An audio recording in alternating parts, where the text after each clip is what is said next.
नमस्कार दोस्तों, मैं रितु आचार्य। कैसे हैं आप लोग? उम्मीद करती हूँ कि आप लोग बहुत ही अच्छे होंगे, खुश होंगे और सेफ होंगे। हर बार मैं सैफ अली खान की बात नहीं कर रही हूँ, अभी मैं आप लोगों की सेफ्टी के बारे में बोल रही हूँ। आगे मैं कुछ कहूँ इसके पहले प्लीज़ आप मेरे चैनल को सब्सक्राइब कीजिए, लाइक कीजिए और बेल आइकन का बटन दबाना तो बिल्कुल ही नहीं भूलें, और हो सके तो अपने दोस्तों के साथ भी शेयर करें। अब मैं आपको एक कहानी सुनाने जा रही हूँ और आपको ऐसा लगेगा कि ये क्या है, लेकिन ये एक्चुअल में बहुत सही कहानी है।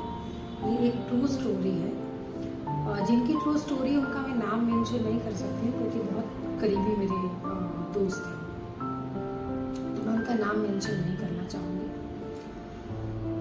हुआ ऐसा था कि वो दो लोग बहुत प्रेम करते थे एक दूसरे से, मतलब अतिशय प्रेम करते थे, और कुछ कारणवश उनका जो प्रेम है वो नहीं चला, नहीं टिका, और लड़की तो आगे बढ़ गई लेकिन लड़के को बहुत तकलीफ हुई। अब वो लड़का भी था इकलौता, मतलब उसके फादर नहीं थे और सिर्फ अकेली माँ थी, और माँ ने बहुत मेहनत से उस लड़के को एक इंजीनियर और एक अच्छा पढ़ा लिखा के बहुत मजबूत बनाया था। लेकिन वो क्या है ना कि इमोशन तो इमोशन होता है, और जब आपको छोटे होते हैं तब आपको सबसे अच्छी आपकी माँ लगती है। थोड़े बड़े होते हैं फिर आपको लगता है कि अब मेरे फादर या फैमिली के और जो भी लोग हैं, क्योंकि इनिशियल तो आप माँ का पल्लू कभी भी नहीं छोड़ते। और माँ का जो एक जॉब है ना, ये भी बहुत सेंसिटिव होता है, ये बातें मैं बताऊंगी नहीं तो मैं कहानी से मेरे ट्रैक से उल्टा हो जाऊंगी। और देखो भाई, हम कोई एक्टर वैक्टर नहीं है, हम बहुत फ्लो में जो मुझे मन करता है, जो मुझे पता है, मैं वही चीज़ करती हूँ। मैं रीटेक वेक भी नहीं लेती हूँ ना, बहुत ज़्यादा दिमाग एडिटिंग में लगाते हैं हम लोग, जो है ऐसे ही हम लोग अपलोड कर देते हैं। और मुझे खुशी है कि आप लोग मुझे बहुत प्यार भी करते हैं। हाँ देखो, फिर मैं गलत ट्रैक पे आ गई। Cut to the point. अब वो लड़का पढ़ा लिखा, उसके सपने थे कि वो बड़ा इंजीनियर बनेगा, और उसके बाद में वो अपनी माँ को, जिसने बहुत स्ट्रगल किया, सारे सपने उसने देखे।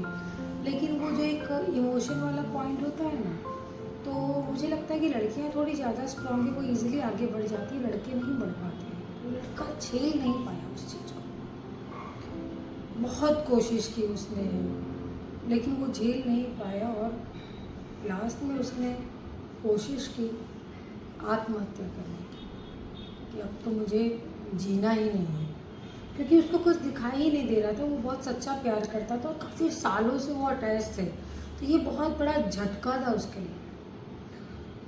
बहुत सारे लोगों ने उसको समझाने की कोशिश की, और वो एक बिल्डिंग की मंजिल पे खड़ा हो गया कि मैं जान दे दूँगा। तो बहुत सारे लोगों ने देखा और बहुत समझाया, वो बोला नहीं तुम आगे मत आना, ये नहीं आना। कुछ लोगों ने बहुत मजाक भी उड़ाया कि ये तो कहीं से भी कोई मजनू आ जाते हैं, लेकिन जो उसका माइंड सेट था ना, वो था कि नहीं, मेरे को, मैं उसके बिना नहीं रह सकता, मैं सोच ही नहीं सकता। वो उसको उस समय, उस लड़के को सिर्फ उसकी दुनिया वो लड़की में ही दिख रही थी, इसके अलावा क्या, उसके पीछे कितने लोगों ने मेहनत की, क्या की, कुछ भी नहीं। उन सब व्यक्ति के बीच में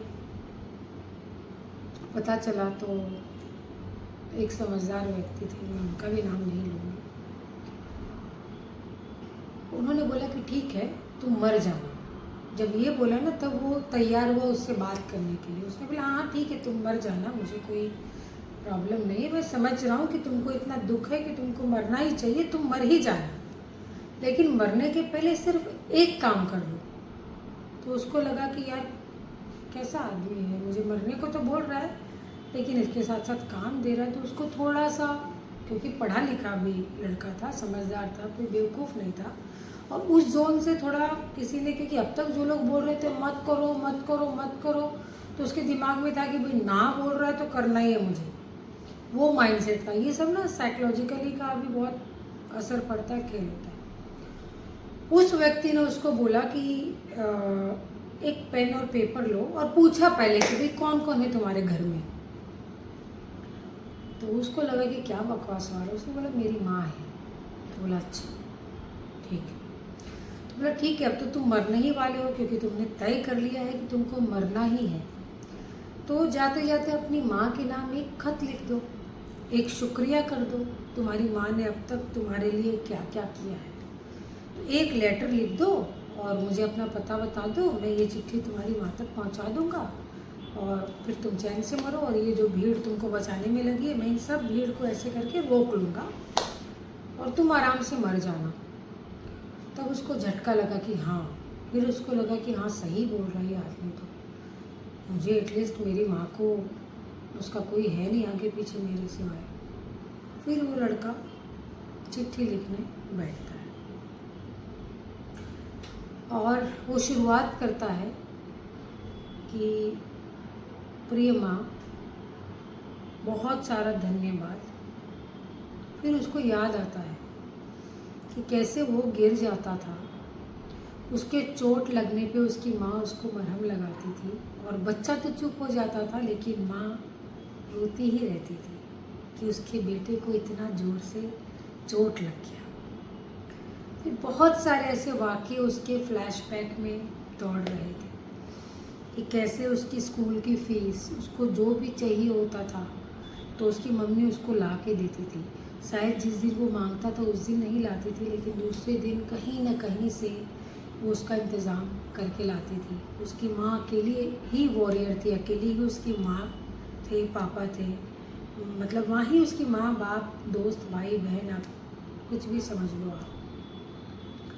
वो लिखते लिखते लिखते लिखते थैंक यू माँ आपने ये किया, थैंक यू माँ आपने ये किया, थैंक यू माँ आपने ये किया।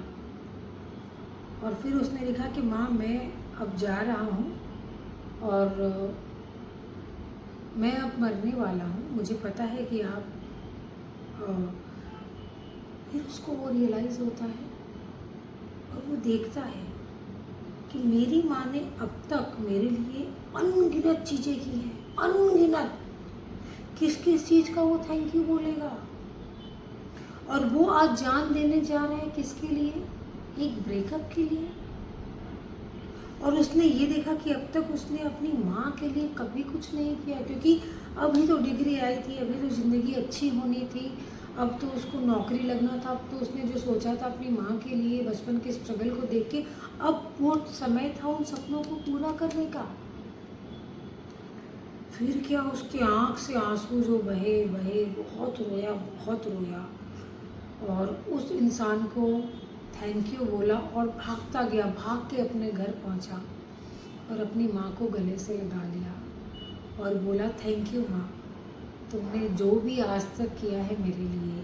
और अभी भी एक मैं गलत फ़ैसला लेने वाला था, लेकिन तुम्हारी वजह से वो फ़ैसला भी मैंने बदला और तुम जो बोलोगी माँ मैं वही करूँगा। इसके बाद क्या था, उस लड़के ने बहुत अच्छी नौकरी मिली, उसने अपनी माँ को वो सारे जितने भी वादे किए थे ना वो सब पूरे किए। तो वो कहते हैं ना कि माँ और बच्चे का जो रिश्ता है ना, जो दूध का रिश्ता बोल लो, अटैचमेंट का बोल लो, बच्चा कितना भी गलती कर ले अपनी माँ के लिए तो वो हीरो ही रहता है। तो यही मैं कहना चाहूँगी कि आप लोगों को ये कहानी कैसी लगी।